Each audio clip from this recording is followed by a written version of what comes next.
Welcome to the Prophetic Archive, Metamorphosis, Part 4.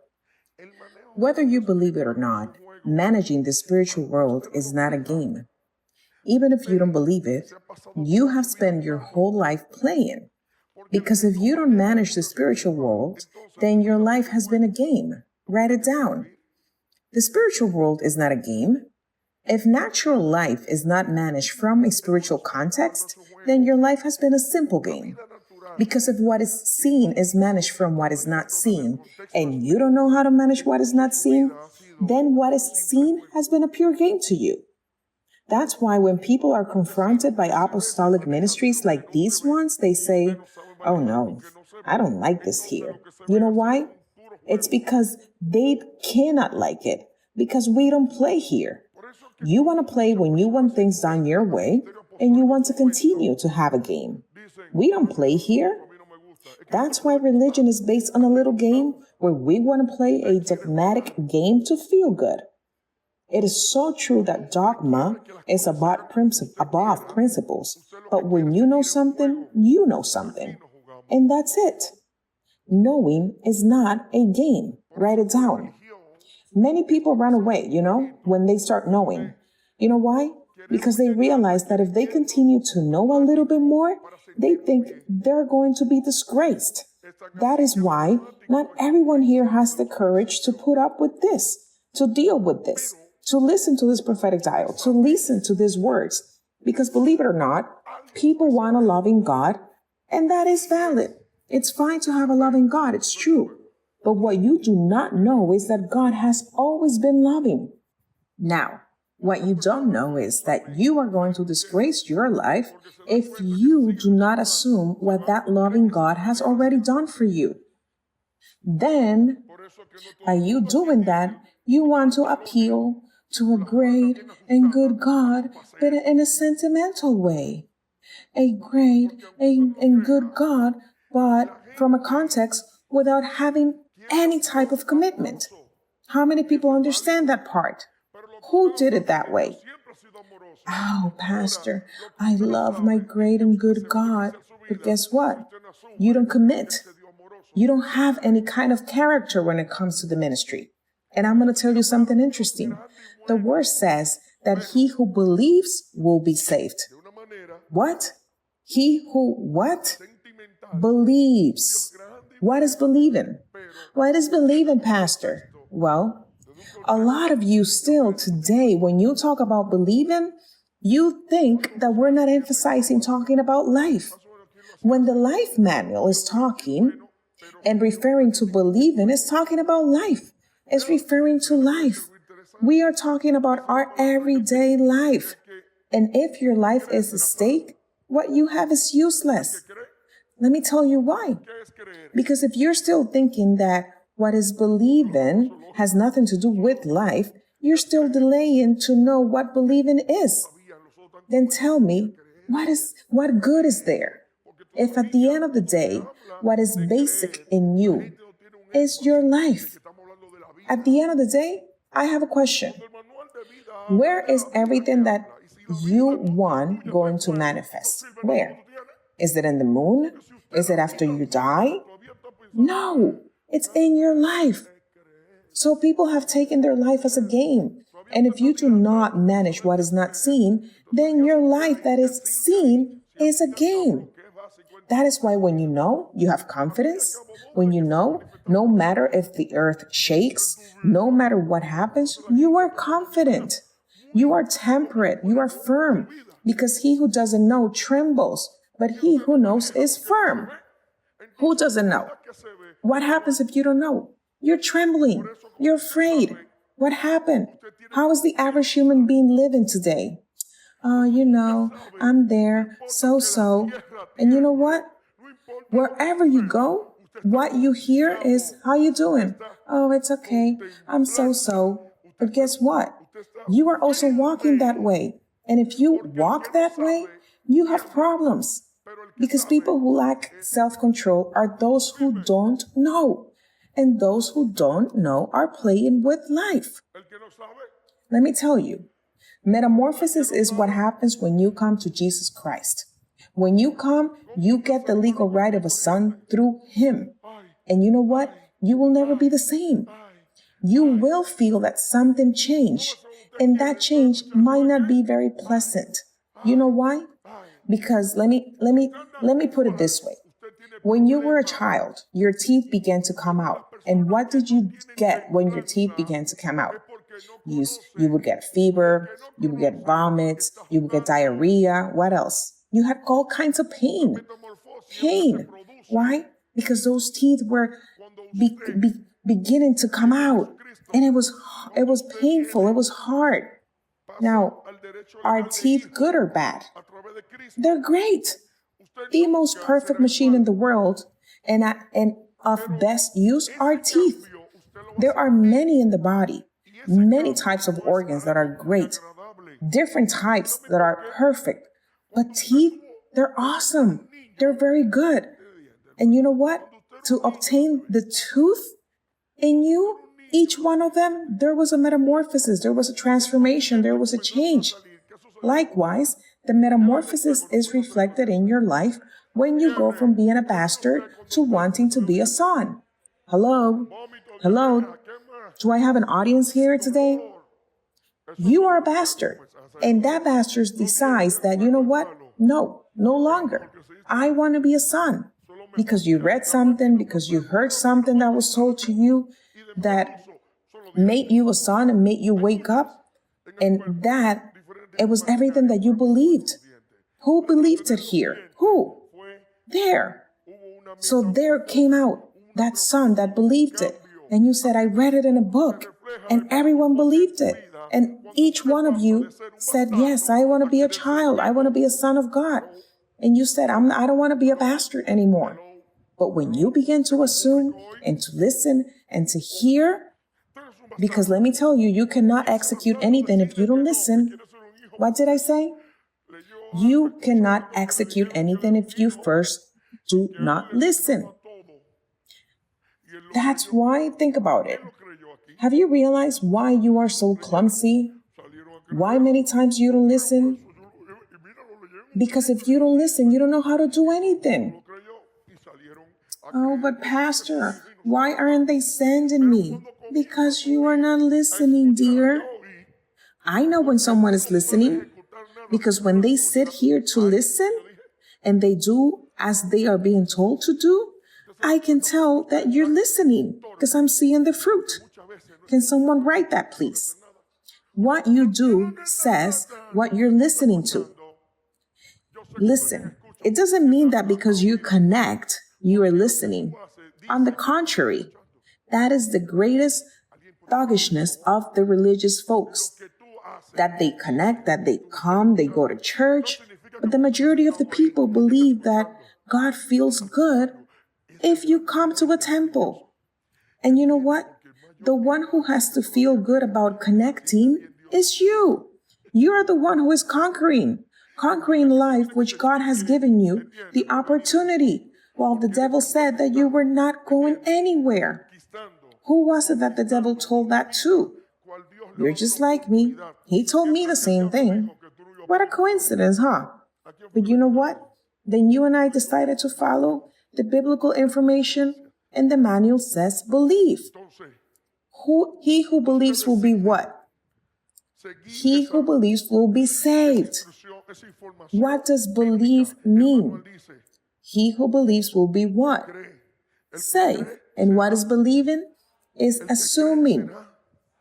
So if you say, well, then I don't believe, I wanted to tell you for 2 years, and you don't want to understand that, I kept telling you, none of you believe. Believing is assuming. And the one who assumes will be what? Saved. When you believe, you assume. You do as you're told. You do what the manual of life tells you. And that is what makes you saved. So you might say to yourself, but Pastor, then there's a lot of people that are lost. Yes, because assuming is what will save you. People believed that believing was something just emotional. Oh, I believe, I believe God. I believe God. Amen. Glory to the Lord. Thank you, Jesus. No. Believing is not an expression. Believing is assuming. Believing is not an expression. It's an operation. Believing is not theoretical. It is practical and operational. How did you realize that Sister So-and-so changed? Because you saw some strange operations you hadn't seen before. It wasn't that she said that she was going to church like she used to in the past. Oh, Lord, bless my soul, Lord Father, bless my soul. Hallelujah, Jesus. How many of you did that? Being talkative and showy. How many of you spend your time at that show? Crying and whining. How many? Sister showy, brother showy.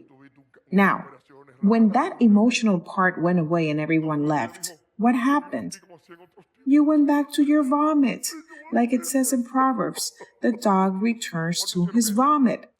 Everyone returned to their vomit, to their normal state, because we were taught the context of God from an emotional part. And so when we never had the authority to confront the entities that didn't want us to assume. Who doesn't want you to assume? Spirits, entities. Which ones?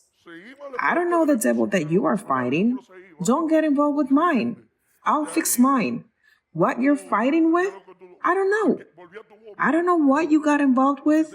I don't know what devil you brought or got tied up to. I don't know what kind of demons it was that you were fighting, what candle it was that you were lighting to, what color it was, what little virgin that you had tied to your neck or that you were tied to, that little virgin of the devil that I don't know which one it is.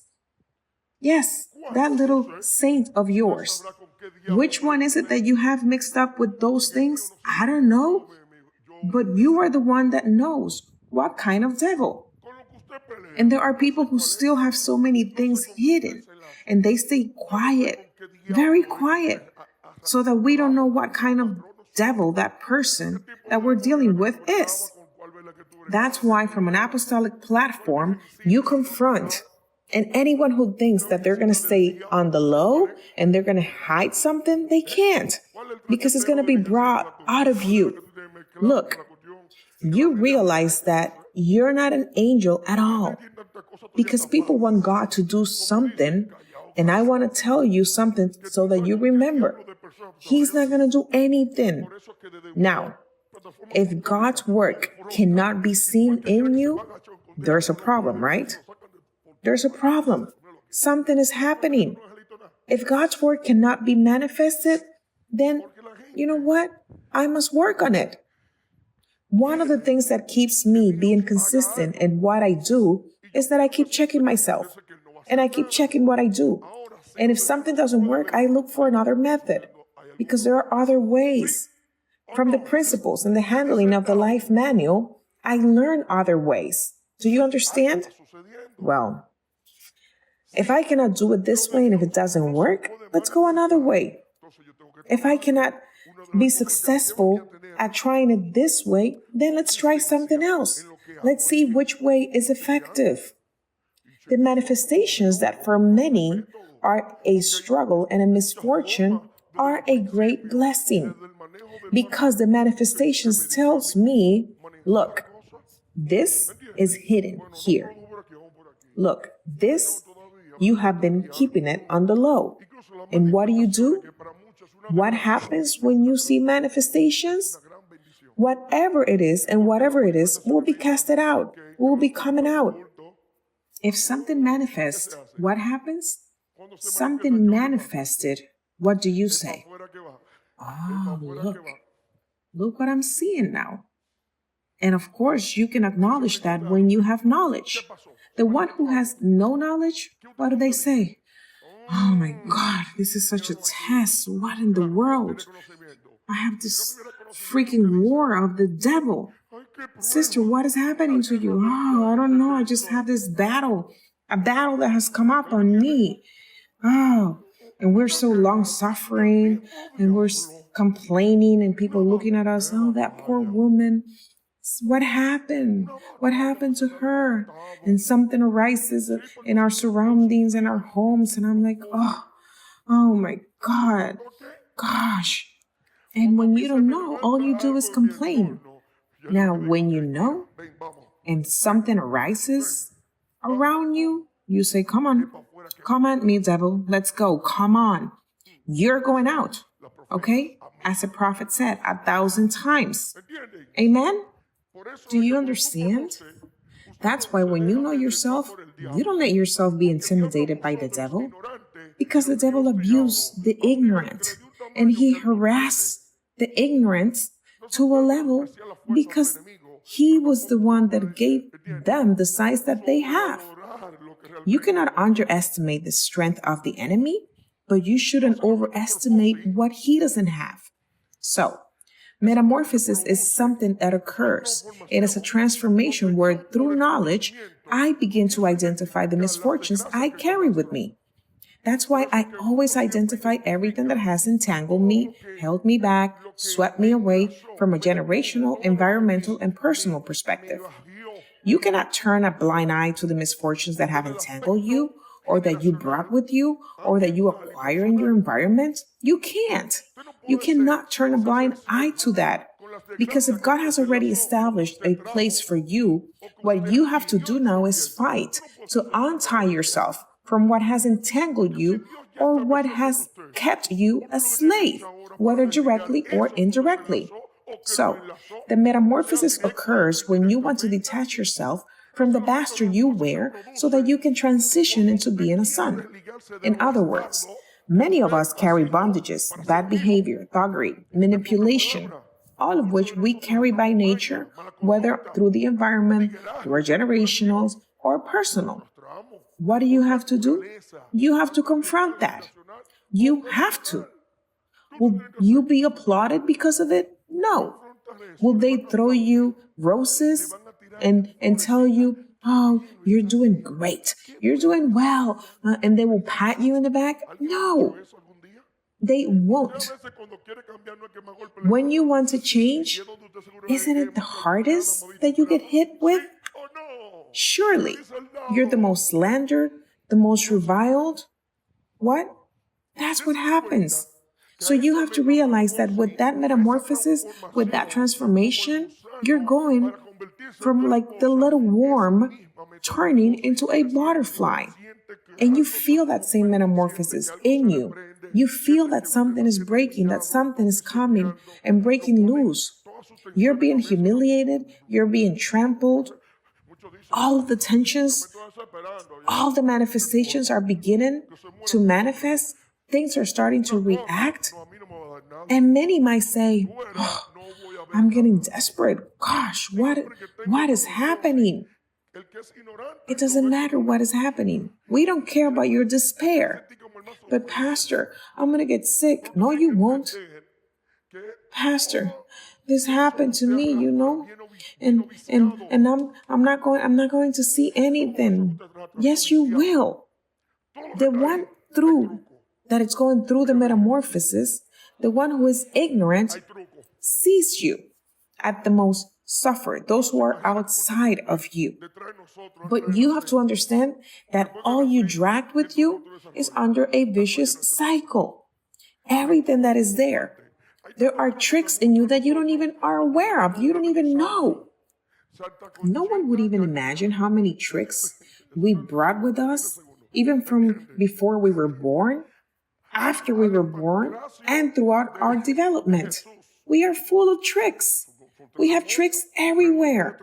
There are so many tricks that many of us were named after a saint. Oh, I named my daughter, so-and-so, Saint Conchita Yanira. Alex Pancracio de Jesus. Catherine Johnson James. 3 demons, 3 saints, 3 entities that our parents named us after. And so those are tricks that came to entangle our lives. Let's go to the text of Colossians 3. Listen, before we go there, yesterday my apostle called me and he gave me a very interesting word. That kind of word that one sometimes needs. Just like you have your apostle, I also have my own. And he comes with the word right on time, and he gives me, like a spiritual father, encouragement. So he gave me a word about Colossians 3:12 through 17, and I received that word, and I want to share it with the body within those same prophetic lines of what metamorphosis is. Because it is time for you to understand that everything that you're living does not have to do with a struggle or with a misfortune. What did I say? Everything that you're living doesn't have to do or be a struggle or a misfortune. What happens is that until you learn to see clearly what's happening, then you will still go crazy. But nothing is by chance. Yes or no? Nothing is by chance. Do you understand? Everything has a why. And one of the things that I have learned every day is that based on what manifests, I make a pause and I start to make an assessment. Well, Pastor, it has always been like that.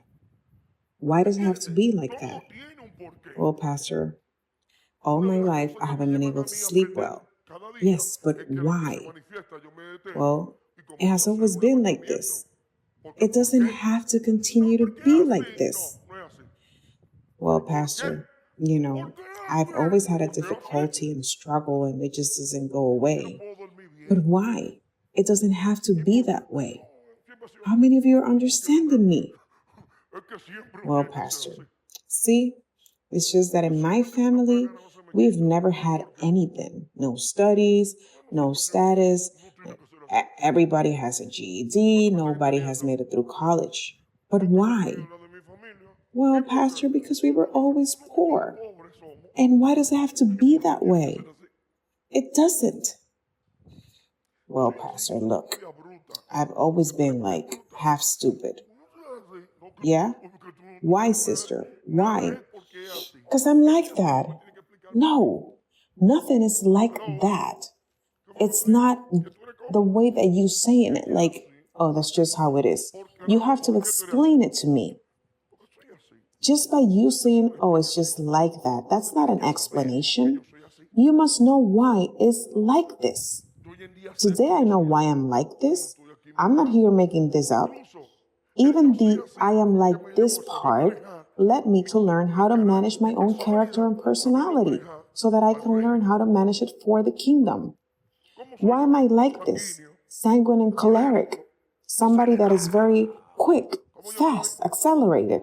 Why am I like that? That guy is crazy. Yes, but it's a good crazy because it's a crazy person of God. Do you understand? Now, if you put that craziness, if you put that crazy person on drugs, in the world, that is the devil. Because a crazy person can go into robbery, can go into adultery, can go into raping. But a crazy person who knows who they are, who handles the kingdom as it should be, no, that is a blessing. You understand? This is how I am supposedly. That's not an answer. Oh, Pastor, it's just that I'm very quick. I'm very accelerated. I'm always very quick. I'm always, doing things, and I'm very, very busy. Yeah? But where do you implement that quickness? Where? Hello? Where is it that it applies that I have to be quick, that I need to have some aggressiveness? Is it to throw up a fist? Is it to get in trouble? Or is it to do the prophetic? Do you understand the difference? So the I am like this has a context. It has a context, and that's what you must learn so that you can know what is it that you want and what you don't want. But the problem is that you don't want to learn because you don't want to know. Oops. Did I just say that? You don't want to learn. Yes. That just came out of my mouth. That you don't want to. And today I'm going to explain to you why you don't want it. You don't want it because when a metamorphosis for a change occurs, you don't want to assume it. You go back. You want to rewind You want to go back. You want to flee.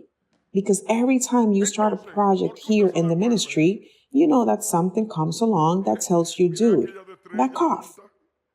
Why? It's not easy. Who heard that voice? Who said that? It's not that it's not easy. That's not the right word. It is that you are not easy. You understand the difference? Now we're talking because you were thinking about it the wrong way. So let me ask you, why do you go back and you want to rewind everything? Say it, because I am not easy. Yes, but that easy thing of yours sounds like it's very easy, a very easy explanation.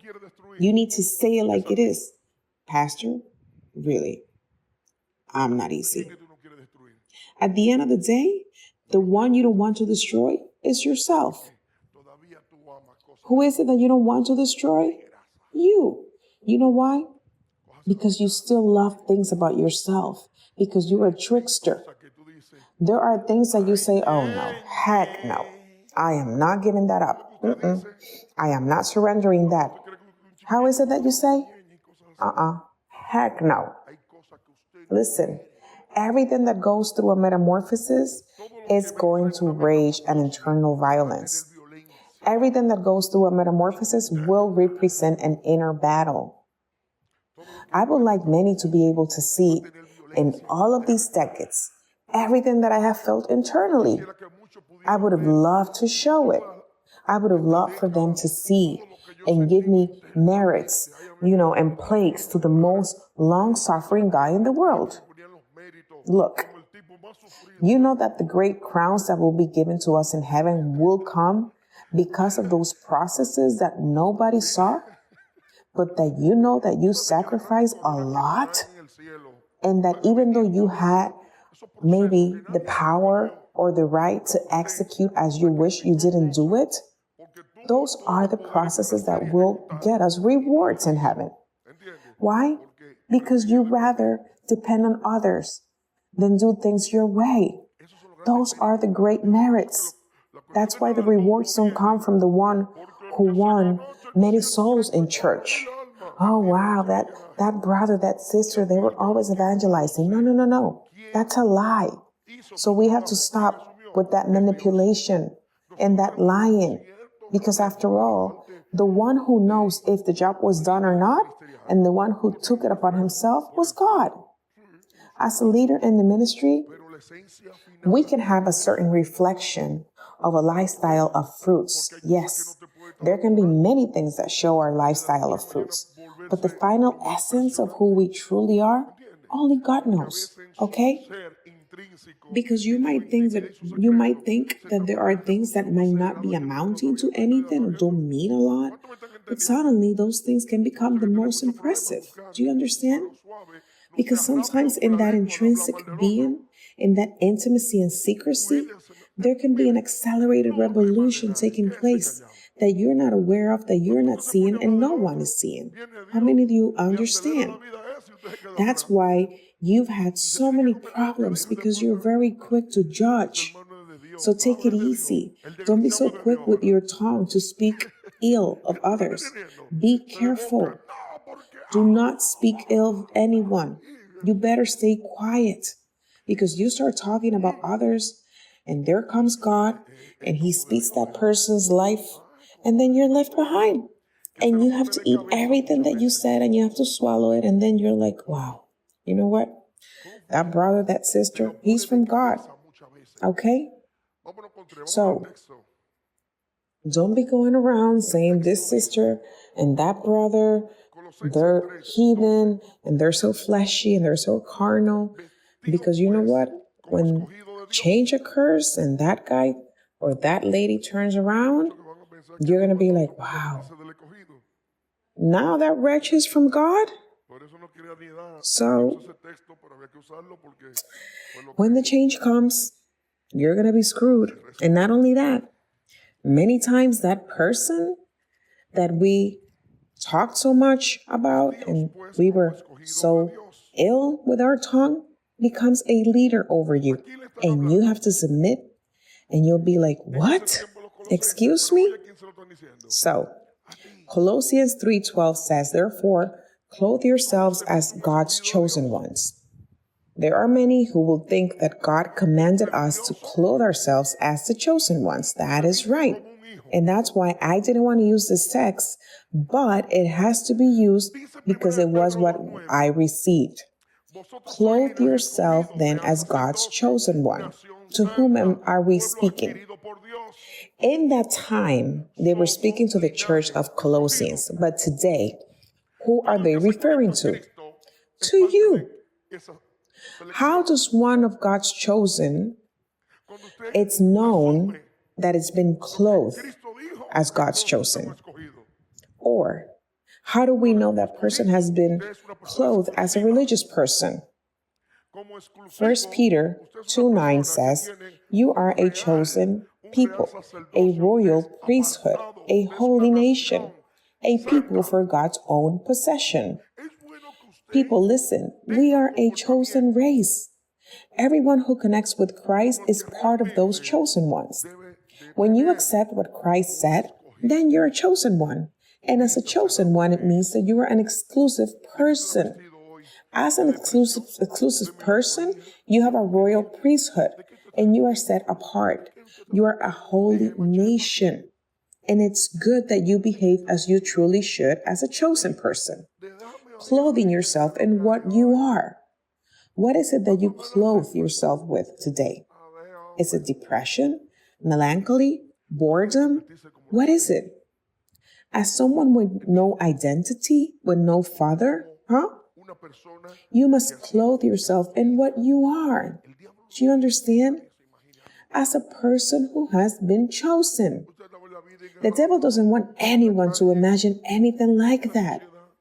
You have been walking aimlessly through life, in society, and you know that God is there, that you are there, but to think beyond is to think that you're a chosen one. How much do you owe? That's all you can think of? As a chosen lineage, you might think, oh my God, but I have more debts than anyone else. Listen, I'm so excited about being a chosen lineage. But you know what? At the same time, I know I have many problems. And it can be a bit paradoxical. How am I supposed to feel about being a chosen lineage when I have so many battles? But I'm here to tell you, the battle is the metamorphosis. What is battle? What are people running away from? What are you running away from that you don't want to get? What is it that you don't want? Well, Pastor, I just don't like changes. I don't like metamorphosis. What did evangelicals used to say when they would, quote unquote, seek God? That they didn't like to seek God because that just started many wars. Who said that? Well, Pastor, every time you're seeking God, I just don't like to mess with God because then I get a lot of fire coming against me. How many of you, because you want to take on the ministry or heard about doing something for the ministry, got into a lot of trouble? You know what I do with people? I give a mission. I give them missions, simple ones, but also a mega mission. You know why? Because both are the same to me. Me telling you to come early to church, to move those 4 chairs, and me telling you I am going to send you to Europe, which is going to be very common, by the way, it's the same for me. Now, when I see that moving those 4 chairs arises so many battles that you cannot handle, I take that mission away from you because I realize that what's battling you still dominates you and governs you. I'm sorry if that's sounding too strong. Did you feel that it was very harsh? Even I felt it. But what do? You take away the strength so that you know yourself more and you conquer yourself more. Because what you cannot do in the simple, in the little, then you cannot do in the much. So I take away the little and I just let you continue to take more teachings and more knowledge so that you understand how you can conquer yourself. Because if all of us were called with a mission, If all of us have been chosen with a purpose, then the purposes begin according to the level that you have.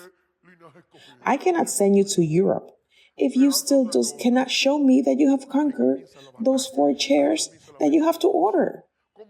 Do you understand?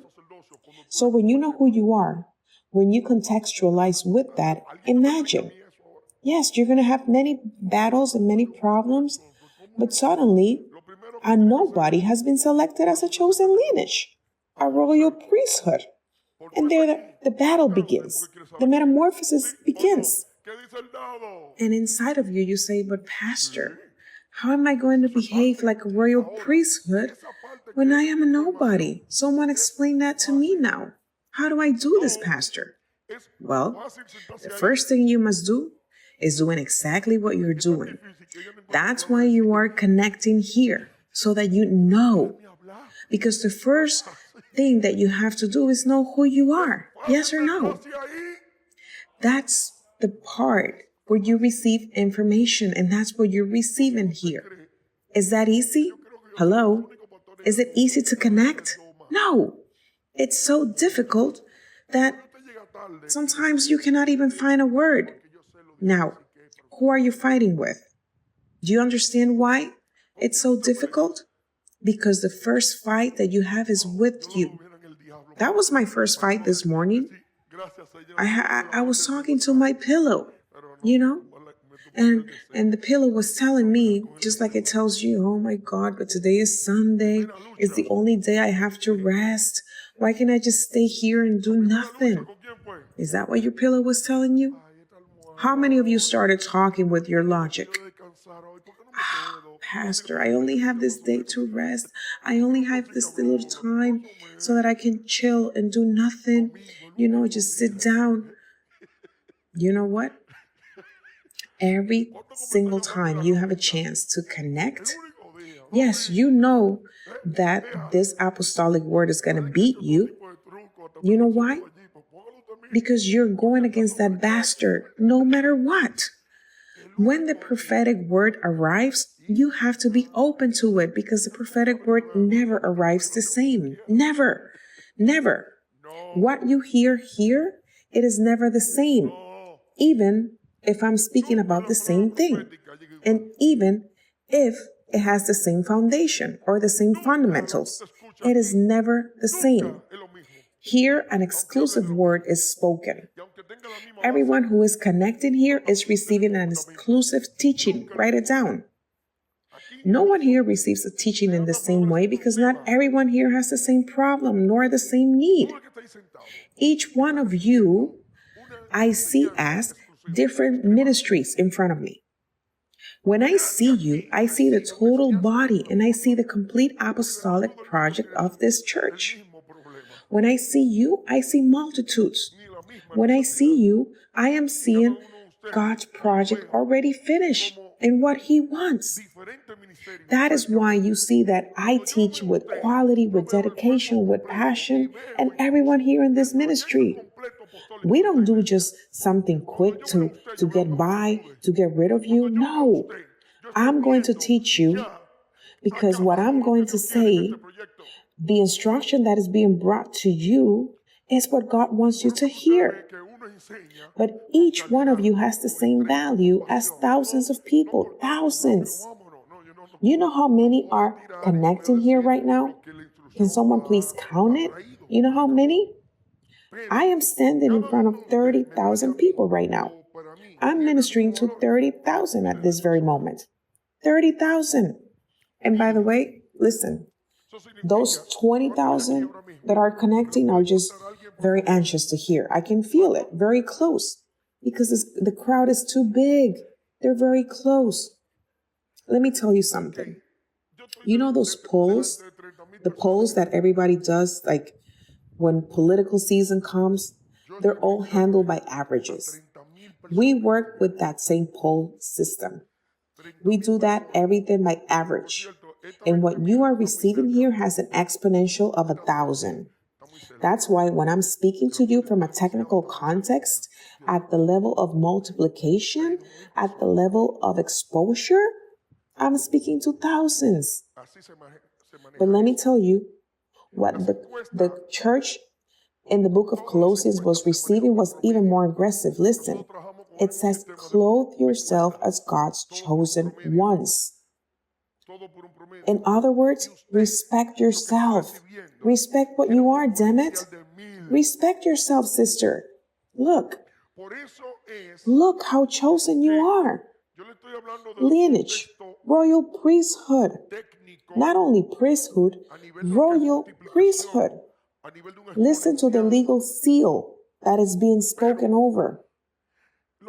But many times you cannot even get that, because imagine, you still have that mentality of those 2 cans of milk that you have to look for tomorrow. And pastor, you want me to be thinking about being some chosen lineage? That's too much. Listen, if people just broke the barrier of rejection that they have in their minds, they will be seeing many miracles and many prodigies in their lives today. Do you understand? That's where it all begins. It all begins with who you are from the context of God. I am a chosen one. I am an exclusive lineage, a royal priesthood, a holy nation, an acquired people. To carry what? To proclaim the virtues of the one who called you from darkness to light. That is awesome. There's something I want you to realize. There's something you have to realize, and it's this. You are here to be saved from who? You. When the life manual tells you, I have chose you to carry this, to save yourself from yourself, you're like, wow. When the life manual tells you, okay, I chose you so that you were saved from, now you take it to someone else. What? Pastor, how am I going to do that? Listen, there are people who are so desperate to give to others what they have without being ready that I ask them, do you think that what you have is worth it? Did you mature? Hello? When we are chosen ones, when we are holy nation, acquired people, it is to carry out the virtues, to proclaim his virtues, so that you proclaim. And with that proclamation, how do you do that? Is it either expressed or is it shown? Saying is showing, but I cannot express or say something that is not being shown. What is powerful is what's shown, not what is said. Because if we are going to say things, everybody can say them. The great dilemma of human beings is that they have always said what they don't know. They wanted to sell what wasn't there. They pretended to be everything that they weren't. So the metamorphosis comes so that you connect with who you are, a chosen son. The metamorphosis comes so that you connect with who you are, a chosen lineage, a priest, a royal priesthood, a holy nation. The battle that you have in your life is that you and your struggles don't want your truth to prevail. Write it down. Your struggles and your misfortunes doesn't want your truth to prevail. And many times we associate ourselves with those struggles so that the truth doesn't manifest itself. What a battle! That is the apostolic prophetic context. If we look to it from a human context, we will say, oh my God, Pastor, I have such a struggle. I have war. But dummy, listen, you are the one waging war on your misfortunes because your truth wants to manifest itself. What are we saying here? That we don't bring truth, but rather we bring out the lies that are within us. That's what happens here. Everything that is taught here is how to bring out those lies. Listen, when a lies come out of you, a metamorphosis occurs. How many of you hear this from the spiritual context? Metamorphosis occurs even in a physical human context. But I am going to bring it to a spiritual atmosphere, but it's going to be connected to the physical. For example, how many of you have heard a word so strong that it gave you diarrhea? How many of you have experienced that? You have had such a tough battle that you get a headache because there's a strong spiritual movement around you. Who has experienced this? What I want to tell you is so that you understand that sometimes you have physical battles when you are fighting change, when you want to assume, when you want to be honest. That's what everything that is done around you, it's screaming so that you are not, so that you are dishonest, so that you lie. When you want to pay, everything around you screams and fights so that you don't pay. Sometimes you want to pay something and people don't show up and you lose people. And you're there and you want to pay and you want to be responsible and you're like, hey, I want to pay you. Hey, I just want to play. I just want to pay. And everything around you revolves and goes crazy. How many of you know what I'm saying? How many of you know what I'm talking about? You want to pay your taxes, you want to pay your electric bill, and all hell breaks loose because you have decided to change. Just because you said, you know what, I want to change, I want to do things right. And then there are so many that are depressed and they get confused because they're ignorant and they're like, oh my God, Pastor, I have such a battle. I have such a battle and such a struggle. Listen, the devil is the one who has a battle because you decided to change. How did the devil have you? Comfortable, good, chilling. He had you very, very well. If you understood that your struggle that comes to you is caused by the same violence that you do out of necessity, crying out, Father, please help me. Help me. And there you go. God helps you. But then those entities manifest so that you don't allow yourself to be helped. Do you understand? The devil wants you to be entertained. Do you think that the devil spends all that money on entertainment just because? No. It is so that he can wage war against you. The devil wants you to spend your time dancing and being distracted and entertained until Christ comes. How does the devil want you? Entertain. He blocks you. You don't realize when it has to do with the prophetic and the truth, you have a blockage. You have, oh my God, I have this dizziness. I feel this headache. I feel this. My phone shut down. I cannot hear when you call me for a study. My phone just completely blocked itself. It's called metamorphosis. That's what's happening. Metamorphosis. Oh, Pastor, I just snap. I just can't. I just let loose. I cannot take so much struggle. Is that how you say it? Oh my God, leader, pastor so-and-so, I just can't, I just can't, I just can't deal with it. And remember, you have to understand that you're just going through a metamorphosis. I remember my son used to say, look at my swag, I don't have to, I wasn't created in life to put up with so much, to take up such a struggle. You know what I mean, Dad? No, I know what you mean, but pay attention. What are you struggling with? Listen, I agree that we shouldn't be struggling. I don't like that. I'm a guy who doesn't like to struggle. I like to struggle so little that I only focus where I have a legal right to do so. Do you understand? How there's so many people here that would like to motivate me and tell me, oh my God, you have such a struggle with all those people in church. And you know what? I don't struggle with anyone here. On the contrary, the one who struggles here with me, it's you. You guys struggle so much with me that you disappear on me because you know what I'm going to say to you. Damn, Pastor, don't say that in public. You're embarrassing us. Yeah, I know that there's so much fear in you because you're afraid of confrontation, because you don't want to start stirring those things up again. But let me tell you, I know that you are not the only one that have seen movies and monsters and tsunamis and have violence and dreams. Me too. The only difference here is that what I'm assuming and what I know, if it requires this process of struggle and battle against the enemy, then it's worth it.